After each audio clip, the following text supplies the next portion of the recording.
First of all, I want to welcome everyone to our Birmingham, Alabama webinar. We all know that Birmingham, Alabama played an important role in the civil rights movement. But since we just celebrated Veterans Day last week, did you know that it was the first city to recognize Veterans Day? In fact, Birmingham holds the oldest and largest Veterans Day celebration.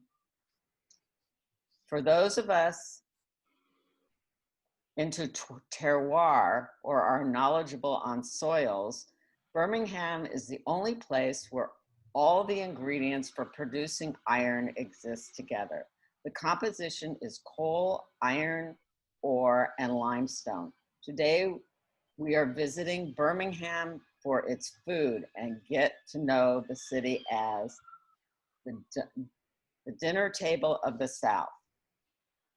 We may learn about the cuisine and leave this webinar hungry for a taste of Birmingham. With that, let me introduce our guest host. Vicki Ashford Thompson started her career with the Greater Birmingham Convention and Visitors Bureau in 1991 as an information specialist at Birmingham International Airport. In 1999, she transferred to the company's main office to serve as Director of Travel Media. This position would offer the opportunity to showcase the lovely Birmingham to visiting travel media members, domestic and international, generally hosting 50 to 75 journalists each year. Vicki and the Greater Birmingham CVB hold membership in good standing with relevant media organizations, including NACHA, IFTWA, SATW, in fact, Vicki is a board member there, the National Association of Black Journalists, and Public Relations Society of America. In 2016, not that far ahead, Vicki was named the Alabama Tourism Professional of the Year. And please cut your mic, whoever's got a phone going. And she was awarded the 2019 Positive Maturities Top 50 over 50. Growing up as the 10th of 11 children, family is very important. Vicki is an avid sports fan, especially college football. And she's one of her favorite teams is the Auburn Tigers. Truly politically and socially active. She sometimes, sorry guys, I made a mistake here. Vicki is the type of person who likes to bring people together, as she's a proud motivator of anyone in need of spiritual and personal enrichment. In fact, on Sundays, you will find Vicki at church leading Sunday morning services each week. Recently, Vicki married Dwayne Thompson, and they are the owners of the award-winning Big Daddy Bomb barbecue sauce, which we will hear about later, and also a food truck. So now let me tell you about Dwayne. Dwayne Thompson, a native of New Orleans, came to Alabama after Hurricane Katrina, because it rendered him and his family homeless. He moved to Alabaster, Alabama, which is 20 miles south of Birmingham. He began bottling Big Daddy Bomb barbecue sauce after friends repeatedly urged him to do so. His New Orleans roots gave Thompson a keen sense for food, but it was his cooking in Alabama that birthed his business as a sauce maker and caterer. To earn extra income, Dwayne catered private events for friends and families. He was often complimented on the sauce and thought he should at least give the bottling of his sauce some serious thought. In 2015, Thompson formed Big Daddy Sauces LLC. After proper licensing and other requirements, the sauce was brought to the market, showcasing the signature product, Big Daddy Bomb barbecue sauce. And I know after this webinar, we're all going to want to taste the barbecue sauce. Hint, hint, Vicky. We all want it sent. Gotcha. All right, now it's your turn to begin. Well, hello, everybody. Over. It's a pleasure to be on with this organization. I've loved you guys from the start. I see a lot of familiar faces that have visited Birmingham, and I always remember whenever I go to one of these meetings, several people are surprised that I've come all the way from Alabama because um, I'm traveling way out to California or Washington or somewhere like that. But I think this group is worth it, and you've been very good to me in making sure that Birmingham is at the forefront of people's minds, giving me opportunities to sponsor and various things like this, and even this opportunity to come today and talk to everybody. So I'm just happy to be here, and just want to tell you a little bit about what's been going on in Birmingham. And those of you that have been here, thank you guys so much for Susan and Sue and Linda, everybody that's been here and continues to talk about us. And that just lets me know that that we stay on your minds even after you're gone. So I'm hoping that the good food that you had here and the hospitality is what keeps you talking, because that's what we're most proud of doing. But we in Birmingham, as those of you who do not know, our restaurant scene and our food industry is just so diverse.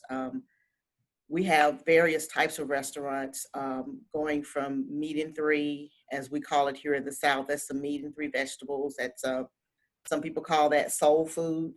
But Birmingham is very fortunate because we have farmers that are very close by. The farmers markets are very close. So when you get a meal here, it's going to be very fresh because the farmers bring the food right to the doorstep of the restaurants. And some of the restaurants, well, one of the restaurants, Nikki's West, is just right across the street from the farmers market. So some of the biggest chefs in Birmingham always talk about how they are their number one priority is to make sure that they're getting the freshest meat and vegetables from very close by. So you can always count on that when you're having a meal here in Birmingham. It just so happens that when I was at the 2018 IFTWA convention, the awards came down for James Beard Awards, and that same year we had two winners. Chef Frank Stitt, who owns 3 restaurants in Birmingham. One of his restaurants, Highlands Bar and Grill, won the James Beard Award for the best restaurant that year. And also his pastry chef, DeLester Miles, they both won in the same year. So I credit that to being with you guys and everybody there saying, go get them, because everybody I talked to, I'll let them know that I met with that marketplace that we were up for those awards. So we did win that year, and we're very proud of that. But Chef Stitt has 3 restaurants, as I mentioned: Bottega, Highlands Bar and Grill, and Chez Fonfon, a French restaurant. He won the award for Highlands Restaurant, but he is known as like the dean of dining here in Birmingham. His restaurant Highlands opened in 1982, and so many other restaurant chefs and owners studied under Chef Stitt. So you have restaurants that are all varying types, but when you go to them, people are always saying, did you study under Frank? Because his influences are in most of the restaurants here in the area. And that's like on the higher end of the restaurants. But we go from one end of the spectrum to the other. And when I say to the other end, I don't mean they're not as good, because we have restaurants here that, like, for example, Eagle's Restaurant, I believe you can probably seat about, how many people you think, Dwayne? About 20 people. Linda, you guys went to, was it about 20 people you can fit in that place? But Andrew Zimmern came to Birmingham and featured that particular restaurant on his tour. I'm going to share the screen here and show you some of the pictures of the things that I'm actually talking about today.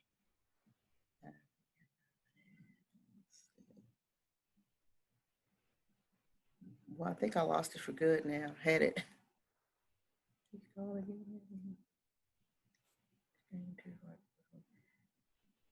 been having a little trouble with this today, but if it comes up, I'll bring it back up to you. But we have, like I said, Chef Stitt, and then when you go to something like Eagles or Nikki's West, that's the other end of the spectrum. You go from white linen tablecloths to kind of cafe seating. But all of these are world-renowned restaurants in the area. There's a great Greek influence of restaurants here. Many people don't know, the same as African Americans were treated back in the 60s, 40s, 50s, and 60s. The Greek population immigrated to Birmingham, and they were faced with the same types of turmoil. And so you'll find when you come to Birmingham that the restaurants that are Greek restaurants, you won't know from hearing the names, because they're named like Nikki's and Johnny's and Gus's and the fish market. So they're very generic names, because the Greeks wanted to be in the business, but did not want to be recognized as that, because they would get into trouble with the population that did not want them settling in Birmingham. So that's one of the part of the history of Birmingham and the dining scene here. And amid COVID, it's interesting because we've been able to, some restaurants have opened despite that fact that COVID-19 is hit. We know that a lot of restaurants are going out of business, but one of the things that Birmingham has been able to capitalize on is our climate. It stays pretty fair year round. It doesn't get very, very cold. So there's still a lot of outside dining now in Birmingham. So we're able to do that and kind of keep that restaurant scene kind of going and not have to just close everything up right now. Have some really interesting bars in the area. So if you're a mixologist or if you like that scene, there's one restaurant called The Atomic. And when you go in, you're able to, the owners of that restaurant are they're kind of kooky, but they have costumes. You can dress up in costumes if you want to sit at the bar. You can be a dragon, you can be a monkey, you can be an elephant, all types of costumes you can put on when you go into the Atomic and sit and have a drink. A parrot, peacocks, all types of elaborate costumes that you can wear. So you have your regular bars, and then you have the bars that have character. And that's one of the things that I like to focus on when we're talking about the dining scene, is that it's not just a restaurant. They all have quite the story. So when I do a tour, a media tour, if there's not a really interesting story and off the beaten path type of story behind the restaurant or the owner, then it's just any other restaurant. So we try to seek that type of thing out when we're hosting tours, trying to make sure that we cover every end of the spectrum. We have breweries, we have wineries, all those types of things. So we're happy to showcase Birmingham because of the various options that you'll have when you visit, from award-winning restaurants to meeting threes, and the chefs are always ready to sit and talk and tell you their stories beyond what I can tell you.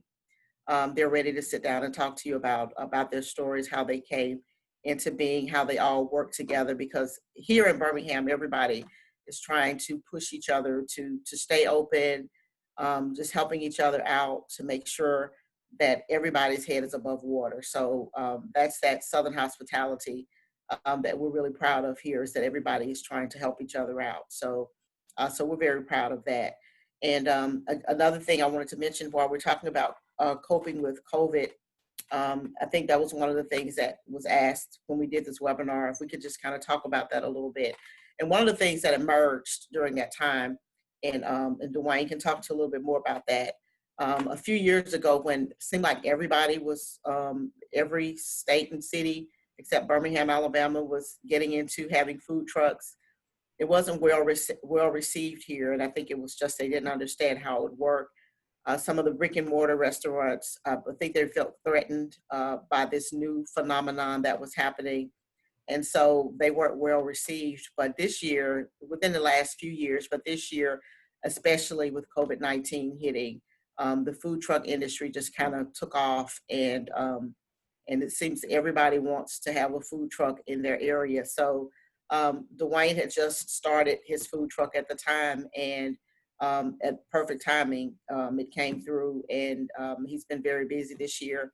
And I'll let him talk a little bit about that. But I did want you guys to know that we have the fancy restaurants, we have the in-betweens, the food trucks, and these food trucks owners all have their own stories too. And so Dwayne is going to talk to you a little bit about his. Good afternoon, everyone. Great to be a part of this wonderful and illustrious group. Just as Vicky was saying, we are really the food industry or the food truck industry. It came about in Birmingham, I guess, what they would call kind of reached it late, and people here really kind of were looking at it as, like she said, threatening. The rules were real stringent. You couldn't be this far from another building. At one time, they all had to be in one place or on one certain street, to be found. But amid COVID and amid the whole situation that's going on now, especially when they had the shutdown at first, and people were closed in and locked in, and the restaurants and things that they had really gotten their wheels up under them. People felt like they couldn't go anywhere, and they were just nestled in at home. And so someone came up with the idea or the situation to bring the food to us, meet in our subdivisions, in our areas, in the cul-de-sac, near the lake or whatever, and families could come out and experience different food trucks. So you were having 3-4 nights a week, different food trucks in different communities and different areas. And then after those things happened, people were like getting themselves together in the food trucks, seeing what was going on. So they all have their own style and their own type of food, but they seen the need that the people need, because generally when you visit a food truck, you go for it. You want to get this, you want to get that, you want to get this. But the food truck seen that it was no longer the same type of individuals coming just to taste their food. These were families needing to be fed. This wasn't just John or Jay or Jane stopping by to get some food for lunch. It was a family that needed to be fed. So that's when the food trucks or the food truck owners decided to kind of cater their menu to the feeds a family of 5, feeds a family of 4, specials and deals, and packaging them to help these individuals not have to buy an individual sandwich or an individual plate, but where they could buy whole meals for their entire family. So that was kind of the outlook upon a lot of the food truck business. And then after that, where people thought that most businesses, which a lot of businesses brick and mortars, end up kind of shutting down because of the rules and because of the stipulations, because COVID was new and nobody knew how it was spreading, why it was spread, where it was going. It was easier for it to self-contain in this one truck and keep it clean and keep it moving and sanitize it instead of being responsible. Now, after the rules have changed, they've come up with these outdoor venues, and if you don't have an outdoor patio, most people are building outdoor patios. The delivery services boomed, and you can't hardly find enough delivery drivers for the come to your house deliveries on food, and also the curbside. So somebody went in and ended up revamping all these situations. So now where was a astronomical uplift in the food truck industry kind of settled down now and went across the board.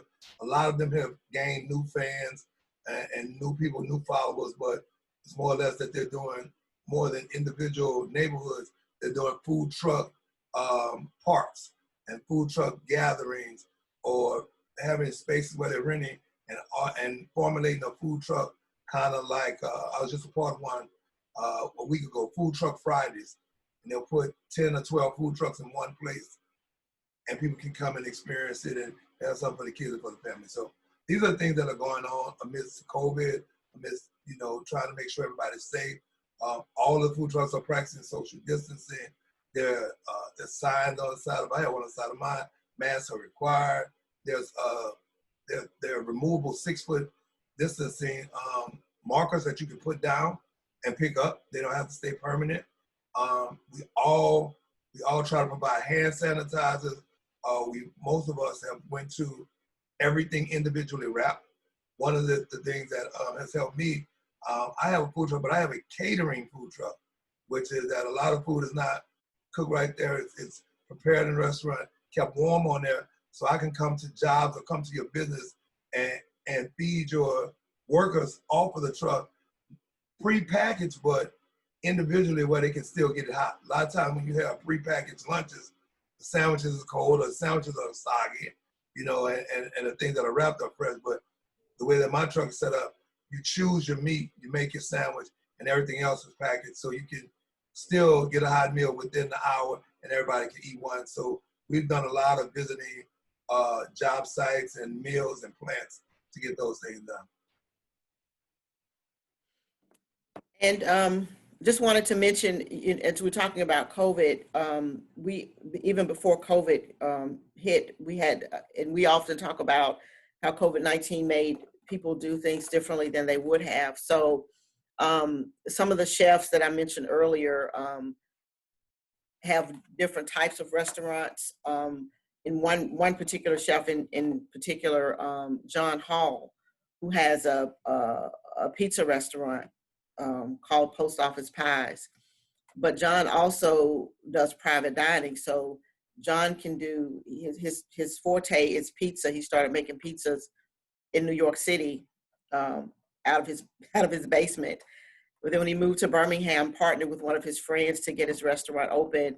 He does private dining, and he does the type of private dining that Chef Stitt does. So he's got the, you know, two ends of the spectrum that he's able to do. So many of these chefs in these restaurants are not just settling on one type of food that they serve, because they know that people in Birmingham and people visiting Birmingham are wanting people. We all often say in one of our press releases that you can't pigeonhole Birmingham. There's just too many types of foods that you can eat or have prepared for you here in Birmingham. So that's what we like to just talk about, that diversity in Birmingham. I did want to, Corey, I think Corey asked me to make sure I talked a little bit about Birmingham itself, aside from the food, and you know, you guys could ask me any questions about that in the Q&A. But as many of you know, Birmingham has a history in civil rights, and Corey mentioned that in the opening. And especially now with the climate in this country, we're getting more and more people interested in visiting Birmingham, ground zero, where so many things happened here. The bombing of the 16th Street Church that killed the 4 little girls in 1963, and the whole civil rights district, which is far beyond the church, the park, and the Civil Rights Institute. So we're getting a lot of people that are interested in wanting to get a look at firsthand that whole era that Birmingham, you know, embraced, that we were a part of that, and we're trying to show the historic elements of that without being insensitive. So if you come to Birmingham and you like to do something like that, we have people that were a part of the movement firsthand, people that were in the church when the church was bombed. Those people can have a conversation with you. Children that were part of the Children's Crusade that were thrown in jail at 11, 12, 13 years old, that are alive today and can tell the stories of what happened to them. So that's part of our history, and it goes, so it's so far reaching, because you'll see like the hospital that would only serve Black people, would only accept Black patients because they would not be accepted anyplace else. The theater scene in Birmingham, where only Black patrons were able to attend because they couldn't attend anywhere else. And if you were able to attend, you had to be in the balcony or the basement. So that part of our history, you can find firsthand, and it's very compelling. So that's part of who we are. We have a very robust outdoor scene here in Birmingham: fishing, hiking, mountain biking, and that type of thing. So we're not just, you know, just we are a variation of very types of things that you can do here in Birmingham. So you won't be bored. And those of you that that did come on our tour. I think it was 2017, 16, something like that. The name of the tour was the Eccentric. It was all about the eccentricities of Birmingham, and um, it was something that when I was putting it together, I was having fun putting it together. So I was very excited when we got a chance to go see Joe Mentor, the person that does the folk art out in his yard. It was just so interesting to see all of that and to see everybody's faces when they saw the characters that they were able to meet when they were here. So we had a really good time, and I missed that because it was a great group of ladies that came to visit with us, and saw not just the tourist guide side of Birmingham, but the off the beaten path type of thing. So we like to be able to offer that. So that's what Birmingham is about, way more than what I can tell you in this little time. But we love showing Birmingham off, and we'd love to have you come back and check us out. And yes, there will be barbecue sauce. And last year, Stacy, I think Stacy's on here. Stacy had the Boston butt delivered to her home, and I think she liked it. So that was prepared by Dwayne. We had a giveaway last year at the meeting, and Dwayne prepared a Boston butt, and Stacy was able to take that, and I think she told us she enjoyed it. So she may be able to tell you about it today. But that's all we've got. Dwayne, did you have anything else? No, I just want to reiterate the fact of the food and the climate. I'm from New Orleans, like I said originally, and so that's really like a food mecca when it comes to certain things. And getting here in Birmingham was like, what would it be like, or what does it have to offer? But it's a real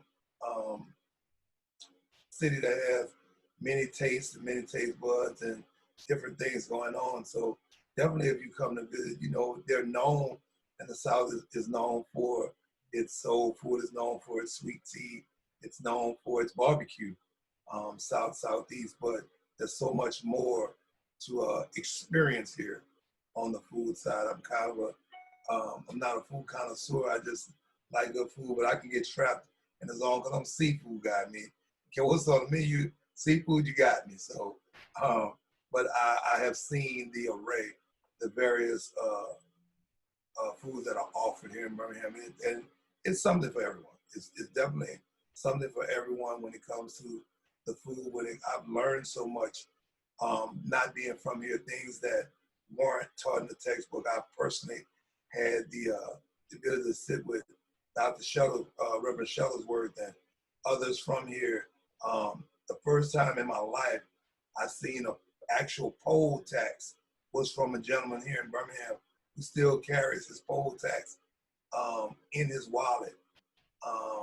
So, it was like, wow, they really did this, or really seen this. And I find myself, consider myself a fairly educated man, but just the things that were not presented to you as far as civil rights, were not presented to you as far as difficulties and even with the mills and the steel and the things that went on in Birmingham, even like I didn't even know what the Vulcan, and the statue and things like that were about. Unbeknownst to me. So just from your standpoint, although I've been here 15 years, I still consider myself being a visitor a lot of time because I'm yet still learning the richness of the city. It's really engulfed in some rich nuggets, even as far as like you said earlier, Ruffner. It's a park that's like a park in the middle of a neighborhood. 1 second you're in the neighborhood, next minute you're in the mountains, like going up and down cliffs and hiking going. I'm like, really? So It's rough in the mountain. it's rough in the mountain. And that really like blew my mind. The hills and valleys, like most people they say, they think that Birmingham is flat land, and it's really not. I've learned that driving from here to New Orleans on several occasions. I got to see the actual hillsides and understand the tornadoes and stuff like that. So my pitch and my thing would be, I know we're talking about food. I love to answer any questions during the Q&A, but if you really want to go somewhere that most people consider boring or not lively, Birmingham has a trick for you, because I always say when I was looking on the the map of where did I want to end up. You know, it wasn't like on the map, let's see, let's go ahead on down there to Birmingham. But that looks what once I got here, I wouldn't trade it. I really would. Okay, before we start the question and answer, I want to, Vicki, do you want to try and put up that PowerPoint again? I will try. Because I think people would like to see what some of the restaurants look like. It'll give them a better idea. Now, all of the pictures that, even if we don't get this up, the Dropbox will have. Yes, I'm going to be sending after the webinar a Dropbox with a link to a Dropbox with pictures in it. And the link does work. I checked it. Yeah, the link does work. I'm trying not to get into all of my emails. Don't worry about to show it. you this because everything's popping up except that. But well, when you get to the share, it should be up on your screen. You should have before you share it on the screen. It should show you the different things you have on your desktop. So you might want to go again. Yeah, I'll do that first. Okay.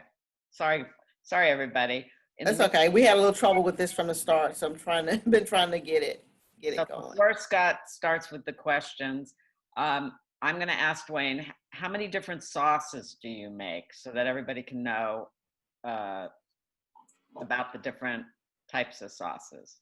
They're all right here. Okay, it's one. Okay, I didn't know that.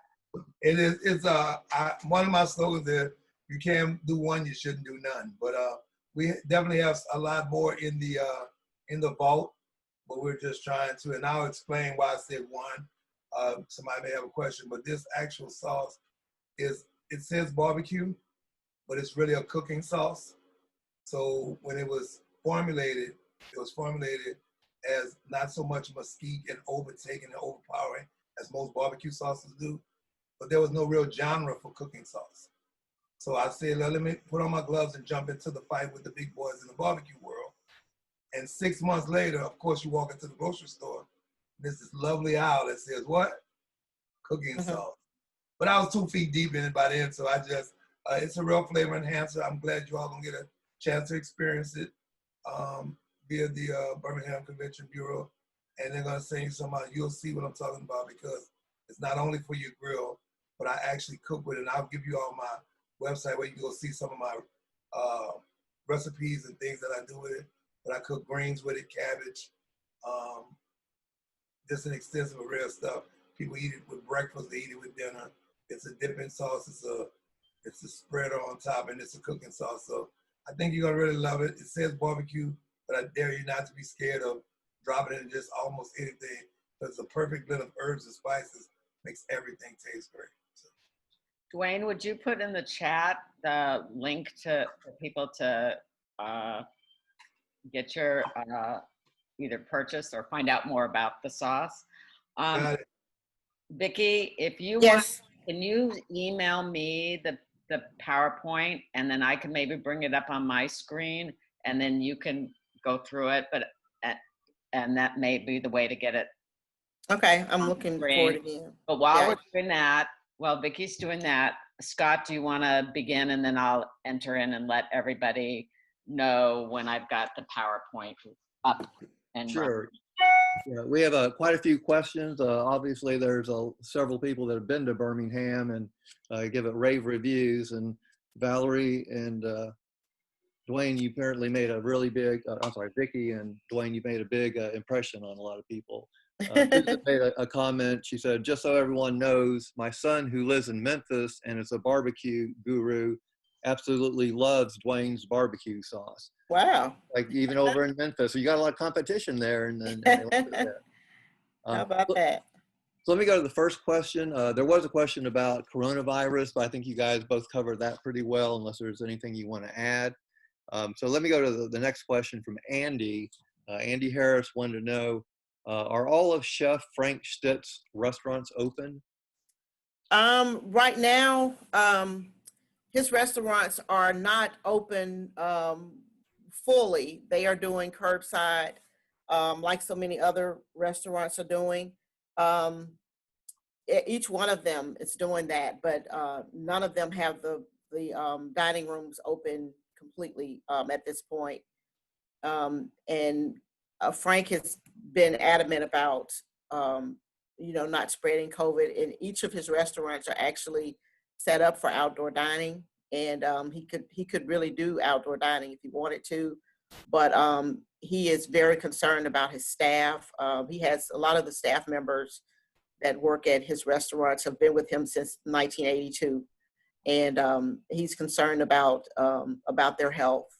He and his wife are. So they are doing a booming business with catering, with the curbside, and they are actually sponsoring events that are being held outside. There's a concert coming up at one of the a drive-in concert coming up during the Christmas holidays, and he's doing doing the sponsorship for that. So he's providing the food for people for that. They can bring their own food, of course, but he's still getting his name out there and getting people to enjoy his food. But the restaurants are not open fully. The dining rooms are not open.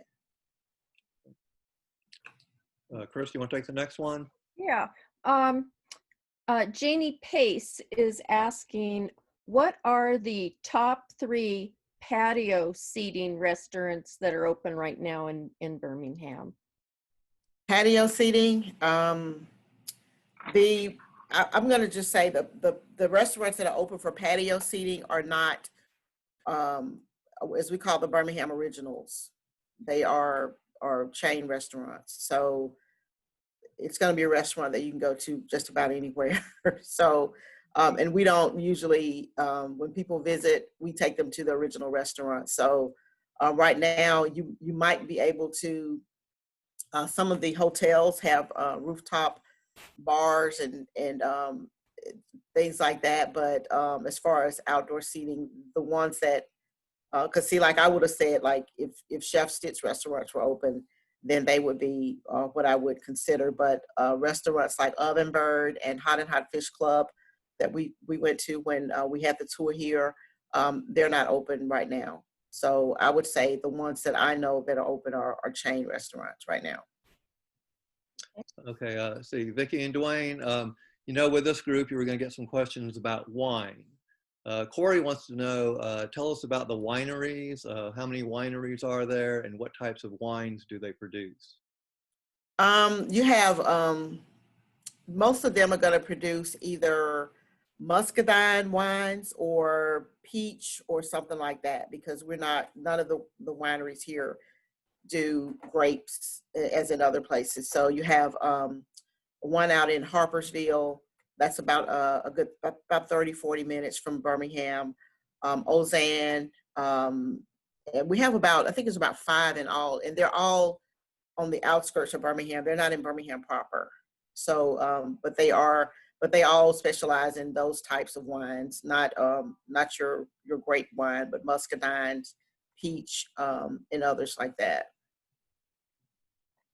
Okay, Vicki, Deirdre Mikowski has a number of questions that are all kind of smooshed together. Okay.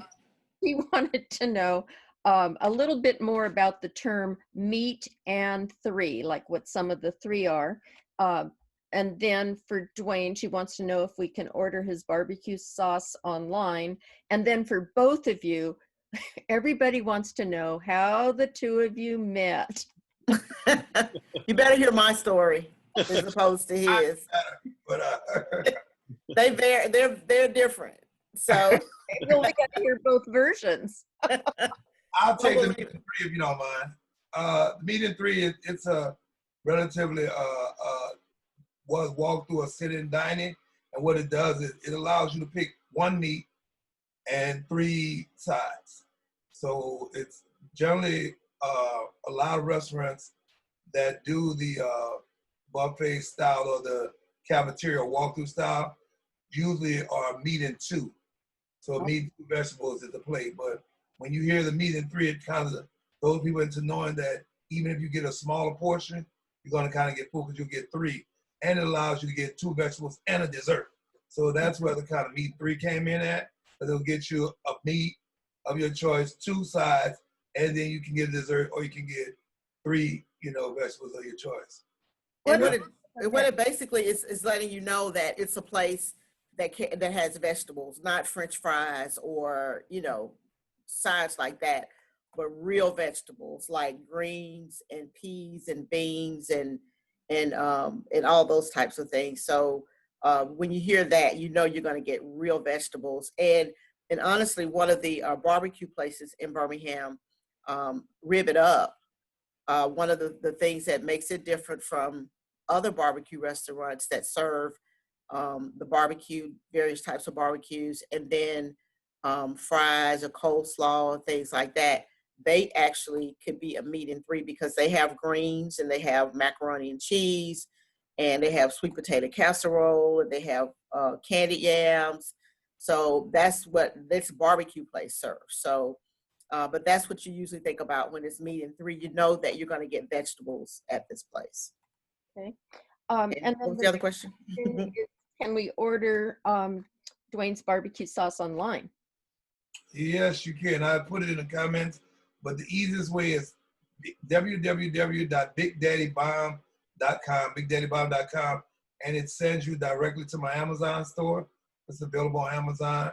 But also, if you go on my website, you can see where we're doing Boston butts overnight to you, freshly frozen on Monday, Tuesdays, or Wednesdays. It's a gift package that comes, and it's all available online and very easy. Click and play, and you'll see a lot of the recipes and things of that nature. So yes, you can online. Now the most important question. How did you get? We met, Wayne. I was actually invited to one of my friends has a food tour truck, a bus where she takes people to different restaurants to enjoy various types of foods. She's a comedian. Her name is Joy King. And she also does cooking demonstrations. So at this particular place, they were doing a contest for the best wings. And so they had various cooks there, various restaurants that were there to showcase their wings. And I happened to be there that night. I mean, reluctantly, I went. And I met Dwayne that night, but I don't want to say he didn't make an impression. I didn't think anything else about Dwayne after I left, but I didn't realize that the whole time we were at his station waiting for him to cook. Everybody that was at the station, everybody that was there, like 8 of us, 8 young ladies were there. Everybody knew that Dwayne was hitting on me except me. And I went home and went about my business. And the next couple of days, I was working from home, so I wasn't in the office every day, but somebody said, Vicki, give him your card. And I thought that everybody had given Dwayne their card because I had walked away, but somebody was trying to fix us up and I didn't realize it. So I gave him my card like I thought everybody else had. And a couple of days later, he came to my office looking for me, and I was working from home, and he didn't stop until he found me in the office. And so we started a little conversation after that, and the rest, as they say, is history. Okay. Right, Dwayne? That's my story.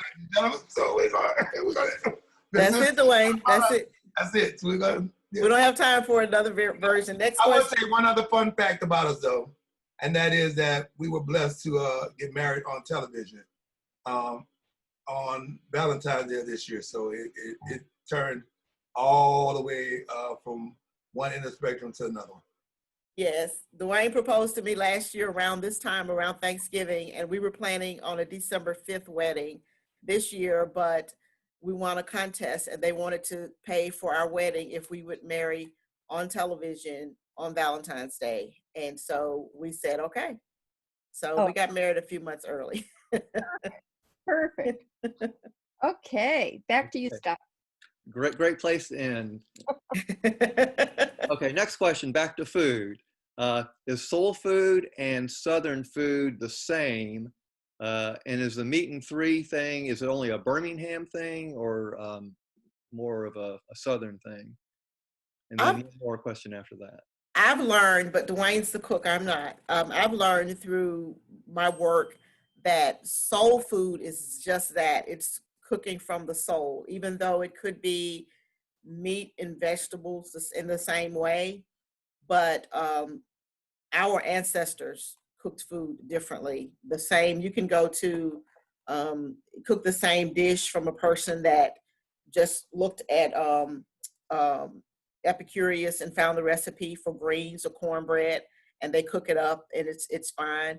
But the soul of the person that makes it and where they go to make that same dish is going to be different. So that's what I've learned from my time in this job. But Dwayne, I don't know if that's how you've interpreted it or not. And it's not just the Birmingham thing. No, it's not just a Birmingham thing. The actual two things. The meeting three comes basically from the setup of a cafeteria type situation. I don't know if you all have the Morrisons, Piccadilly's, things of that nature when you walk around through the cafeteria and you get your different vegetables, meat, and that's kind of where that came from. But the soul food and the Southern food is generally, when people say Southern food, it's regional.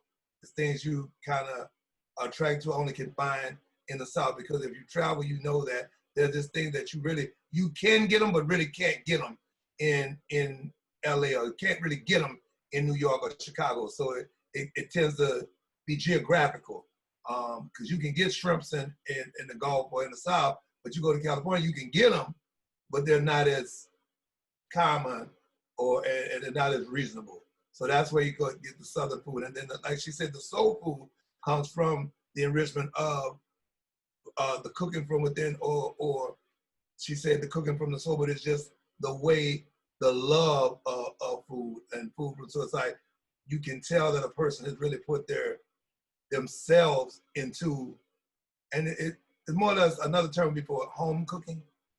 I talk about home cooking. Home cooking soul food is kind of like that terms interchanges with each other. But the Southern, when they talk about Southern, it's sweet tea, fried chicken, fried fish, things that are generally compartmentalized or regionalized like that. So that's where those two terms come from in the whole cooking arena. Okay, thank you, Dwayne. And Linda has one more question. Are there any spirit makers in Birmingham? I guess distilleries and so on. Yes, there are. Dread River Distillery. There are some. That's the first one that comes to mind. But there are not a whole lot of them. But I know that one off the top of my head. And this has just been, it's very new to Birmingham within the last couple of years, because, and I say that because at the end of 2019, our staff was invited out to one of them. So this year, I guess there are probably other ones that came online, but that's the one I can recall off the top of my head is Dread River. Thank you. Vicki, Janine Consoli asks, you mentioned that there was a very diverse food scene in Birmingham, and you mentioned the Greeks. And I was wondering too, when did the Greeks come in? What decade? And then what are some of the other types of food that are part of the scene? Ooh, the Greeks, I want to say 40s, 50s, 60s, if I recall correctly. If I find out differently, I'll let you know. We have a person that worked at the Birmingham News that Eric Velasco gave us a great history on the Greeks' influences in Birmingham a few years ago. We host the Southern Foodways Alliance here in Birmingham, the symposium, and he gave us a lot of information on that. But I want to say he said originally starting in the 40s, 50s, and 60s, because I remember it being around the same time that the civil rights movement was going on. So it was around that time, I believe, that those decades. And what was the other question? What are some of the other types of food that make up the diverse food scene? Like, I mean, do you have Mexican food, Italian? Yes, we have all those. And I go by whatever we have that are originals again. So we have um, Italian restaurants that are owned by people here in Birmingham. Gianmarco, the first time I went there, and these are going to be places that, and you'll be able to determine, that they're Birmingham original restaurants, because most of them are quite small, and you have to know that they exist. It's not any underground type of thing, but like Gianmarco, the first time I went there, I told him, this is the best lasagna I've ever had. And everything he put in front of me, I said, this is the best, whatever it was, because everything was just so authentic. So, that's where I'd rather go than to go to an Olive Garden or any Brio or any restaurant like that. I like to go there. There's a seafood in Birmingham. It's really good. The fish market has really, really fresh fish. So that's one of the types of foods. But I will go back to, and of course, barbecue. I mean, that is just, and people everybody seems to think that they have the best barbecue. But we've come to the conclusion that people like different types of barbecue. And when you come to Birmingham, I promise you, every type of barbecue and barbecue sauce that you're thinking of, you can find it here. Like whatever Kansas City or Memphis is known for, you can pretty much find all of those here. So barbecue, and I'll still go back to the freshest produce is going to be here. So those are the things that we're proud of. So it goes from I mean, people, when we had the tour here in Birmingham, there were people that had never eaten oxtails, had never eaten the black-eyed peas. I had people from Germany that never even heard of greens, things like that. So it gets a little exotic in that way. I don't think there's anything on the pig or the cow that doesn't end up on the table as a delicacy here in Birmingham, and then the vegetables to go along with it. The Italian restaurant, is it Jim Marco or Gio Marco? It is actually Gian, capital Marco. Gianmarco. Okay. And somebody asked about Dread River. It's Dread, Dread River Distillery. Okay. Okay, great. Moving on, we do have quite a few more questions. See how many we can get to. Vicki, Scott, I'm going to interrupt. I'm sorry. I'm going to interrupt. I've got the Sure. PowerPoint, so I'd like to share the PowerPoint. Only thing I'm going to request is someone. I'm not sure how to get the full slide, so I may need some help on that. So let me get the PowerPoint up, and then we'll go back to questions, and we'll see where our time goes on how many questions. Okay, so let me get to sharing. All right, here's the PowerPoint, and I'll move it forward, but the only problem I'm having is when I click slideshow, I'm not sure how to get just the slide without the slide. So Scott, do you know how to do that? Present a preview, present a view. What? Presenter view? Press what? Presenter view? Oh, presenter view. Thank you. Okay, so we're ready to go. I will move everything forward. Okay. We all know Birmingham, that gives you a good idea. Something happened because I've got it on, hold on a minute. I think you should just have pressed that first one, start slideshow. All right. No. All right, because I'm getting two up there and I'm not sure. Hold on. I'm trying to get this. Bear with me just 1 minute and we'll get this going. Okay. Can we work this way even though it's not quite right? Yeah, I can still just tell you what everything is if you want to just go through them. Wait, let's see if this. If you end the show, and you go back again and you start with start the show. Oh, there it goes. Okay. Okay. So, Vicki, do you want me to start again? That the first slide was just just a shot of Birmingham, just really like an intro slide. And this is one of the dishes served at Chef Stitch Restaurant, a Highlands Bar and Grill. And the next one, I think that's Highlands. And that's Chef Stitt right there, who is, and I might say Chef Stitt was nominated 13 times for that award. And on the 13th time is when he actually won the award. So that's just a photo we took of him with, I think the dish that we just showed. He's actually on this picture right here, he's in Highlands. But as I mentioned, he has 2 other restaurants as well. And that's Chef Miles. This is also Chef Miles right here behind me on this photo. The first time out, I think it was her 3rd time being nominated as a James Beard Award nominee for the best pastry chef. And her famous coconut cake is what you see there. You can't go there without getting that. And then she's got some of her other dishes that she's showing there. So she makes pastries for Highlands, Bottega, and Chez Fun Fun, all 3 of the restaurants. And that's Rivet Up, and that's the pitmaster, Mr. Redwine, that is allowed us to come in and photograph him as he's doing. Are those Boston butts, Dwayne, or is that ribs, I think? Yeah, Boston. Yeah.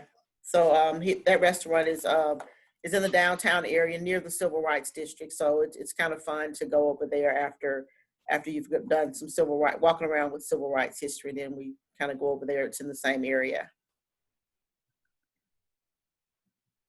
And that's Dreamland. That's another barbecue place in downtown. Started out in Tuscaloosa, Alabama, but they are chains now. But they started out in Alabama, so we still kind of tell people about them to check them out. And that's Eagles. And I believe though I don't eat oxtails. I believe those are oxtails. Oxtails, black eyed peas, cornbread, sweet potato. And that's soul food right there. That's a multi-generational restaurant. The father and son, I think they still run the restaurant, and everybody that works there is basically family. So that's the one that Andrew Zimmer had on his show before, and that line runs all the way down the street every Sunday, every day actually. And that's the Pizitz Food Hall. So this is an old department store that was turned into a food hall. And I know that they're all over other places, but Birmingham has this one. It has about 8 restaurants in it, and above the restaurant is office spaces and living spaces in this building. So it was actually gutted out and made into a food hall and a place for businesses and living. And what was the name of that? It's the Pizitz. It's Pizitz. Pizitz Food Hall. Thanks. And this is Good People Brewing Company. This is one of the breweries. We've got several breweries in Birmingham, and that's one of them. And when we had the tour here in Birmingham, we did a pedal tour, which there's a company that has a bike that you can, it's like it's a bike that holds, like, I think it was probably 10 of us. So we all have to pedal to one destination and then the next.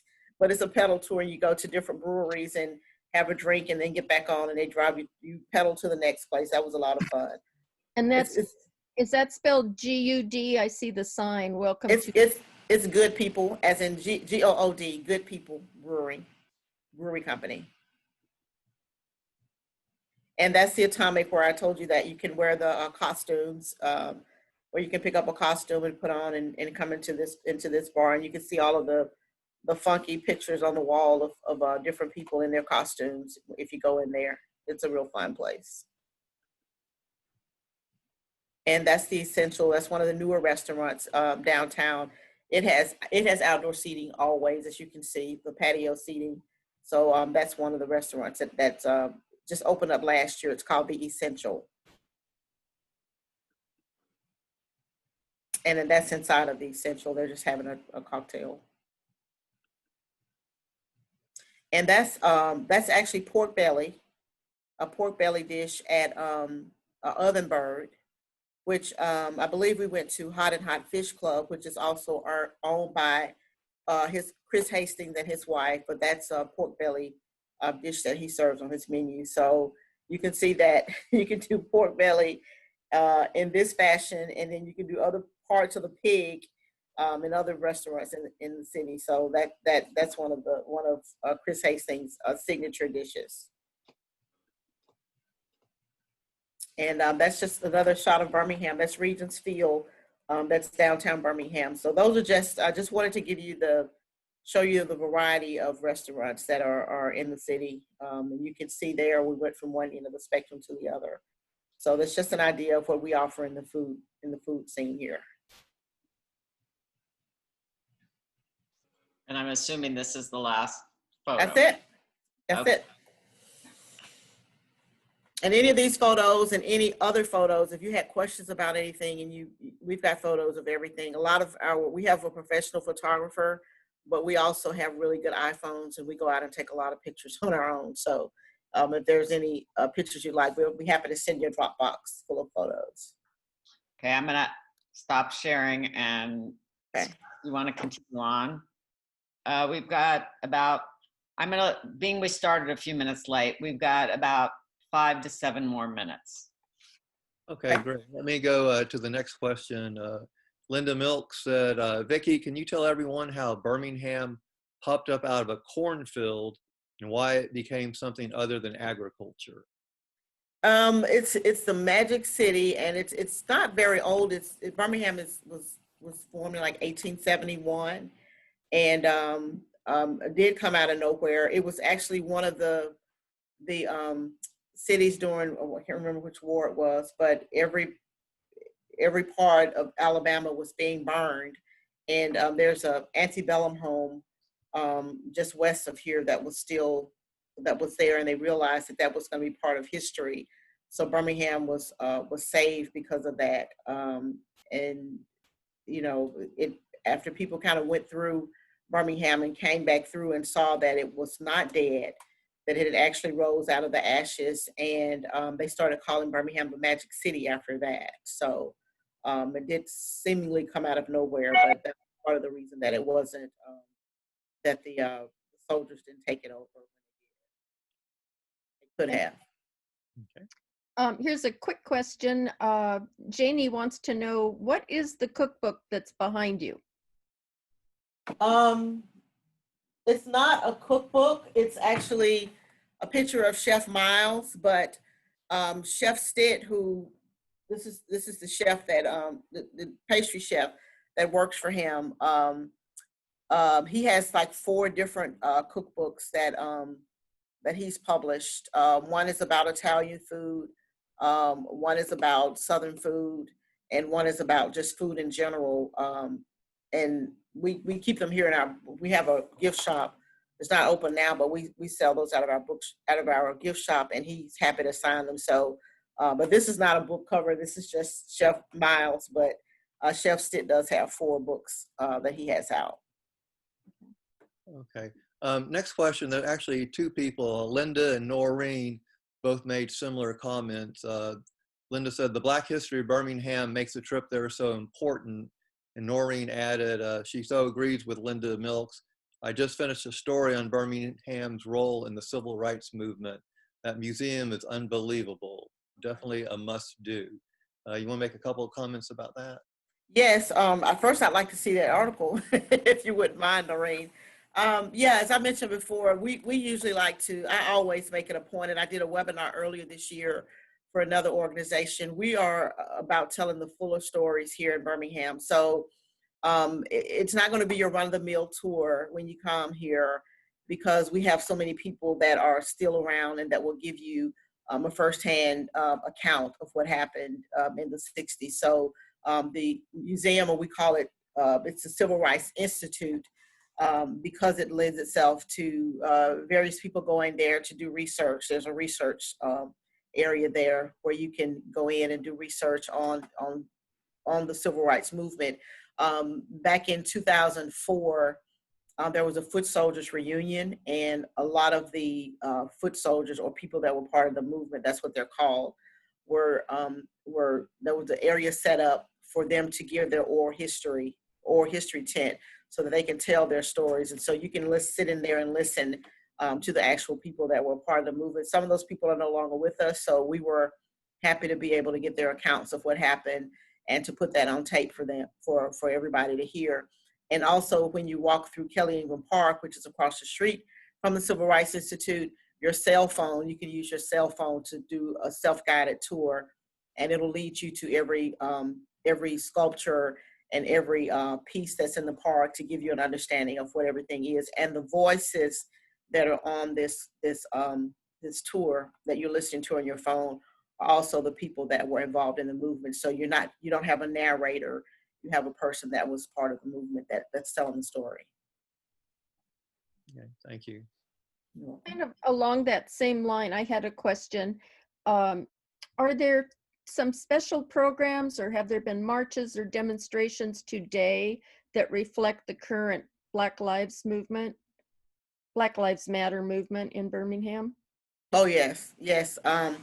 We find ourselves, especially with the church being here, we find ourselves having something in common with so many of the things that are happening today. So I guess about a week or a few days before the election, there was Breonna Taylor's mom and others that started the Black Lives Matter movement came to Birmingham and did a march from the church, 16th Street Baptist Church, to City Hall. So yeah, we're often, and in other parts of the city, not just in Birmingham, and people are surprised at some other parts of the city that are suburbia that have marches. There's a city, Hoover, they still have marches, even if it's like 2 or 3 people, but they have been since George Floyd was killed. They come out every Saturday and they protest in front of the police station in Hoover, and that's about 15 minutes from Birmingham. So the NAACP is very active in Birmingham with offices downtown, and the SCLC, all of them still have people that are very involved. So yes, and the ministers, oh God, the ministers here and the churches here are still very active, because a lot of them are in churches that were back in the 60s. Some of these people that we talk about in history, though, they were the pastors of those churches, and these ministers are pastors of those churches today. So yes, you can have a protest to spring up anytime involving the Black Lives Matter movement. Scott? I think we're going to have to begin to wrap it up, but there's one question that's in the grouping that I think we should, since we've been talking about food, is Andy Harris asked for you to talk about the CVB cookbook. Oh. The what? He said, is there, I'm seeing, talk about the CV, is there a special cookbook that we just finished it today. How does anybody know about something? Oh. We just finished that today. We're getting it printed this week. If that's what they're talking about, we just have a cookbook that the staff put together this year because of COVID. Everybody's been trying recipes and things like that. So everybody's just participated in putting that together. It may have come up on my screen when I was doing screen share because I was just looking at that. But yeah, we're getting that printed this week. So that's very new.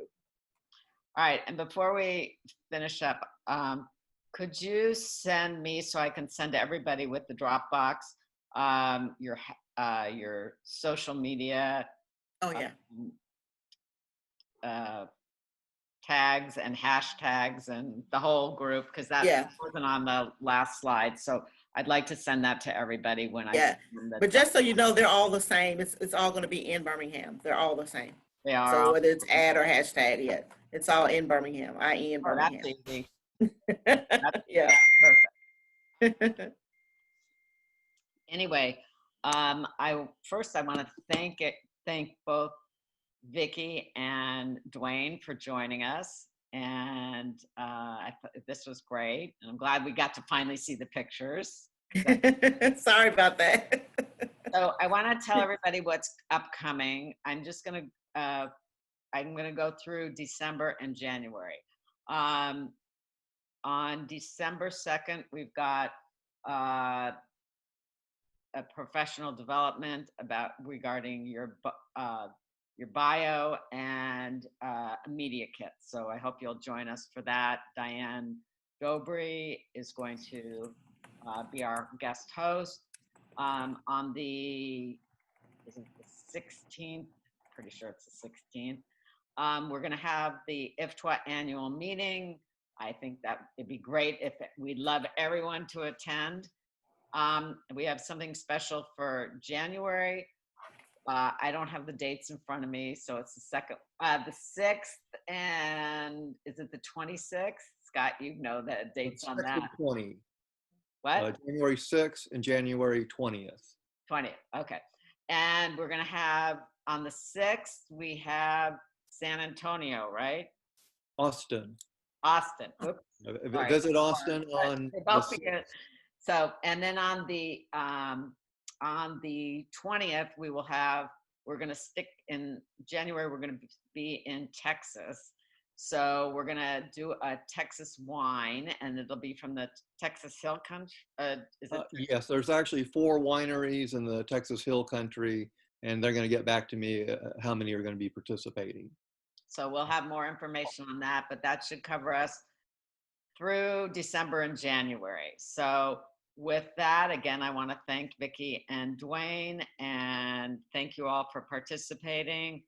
And we'll see you at the next webinar. We thank y'all very much for having us. It was great. We're happy to do this, and we're happy we're able to get the word out about what's going on here. And you've got my information. If you have any follow-up questions, I couldn't see everything that was there. If there was anything that wasn't brought up today, feel free to send it to me or us, and we'll make sure we get every question answered. And by all means, photographs, we've got them. So if anybody needs pictures, we'll make sure you get them. And if I get everybody's addresses, you've got barbecue sauce coming, so look for that. I have one more question. Everybody smile, because if you don't take a selfie, it didn't happen.